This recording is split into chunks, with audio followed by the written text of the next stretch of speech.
درباز محمد وزیر کوچو کوچبرین عراقی د کنگره که روزنامه‌وانی داره گهاند لیف دماهیک آمار آوی وزارت جه دسپیکا سال 2014 و هاتنا تیرورستن داعش و حتی نوکه 5 میلیون کس آواره بوینه. جوه هجمارجی زدتر جه 2 میلیون کسان زفرینه و سرمال و حال خو و 2 میلیون و 900 هزار کس حتی نوکه جی آواره نه.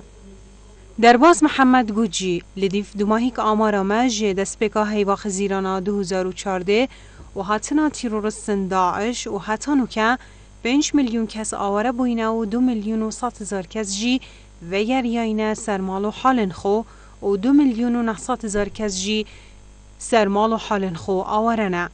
زیدتر جه 2 میلیون کسان لپارزگهانه نوانه. هرواسان وزیر کوچو کوچبرین عراقی او چنده جی دیار کرد پروسا و یریان آواریان زور با شوب لزه لپدویه بهتا خورد کرن جه هیوا 10 یا سال 2016 وره و حتی نوکه جه اگر اپراسیون سربازی یه نینوا 968 هزار کس آواره بوینه. جه هجمارجی 267 هزار کس زفرینه و سرمال و حال خو پتریا آوارانجی لپارزگهانه نوانه لرخروش آوای موصل گوزده درجه 761 هزار کسانه.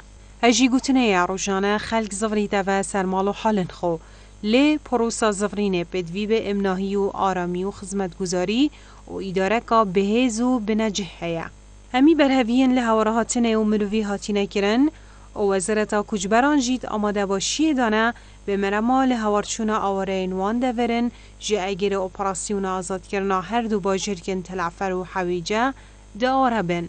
هرواسان وزیر کجبران د سردان روشاوای پارزگاه انبار کت به مرما برهویه با اپراسیون آزاد کرنا وان دورن حتی نوکه د دست داعش داماینه.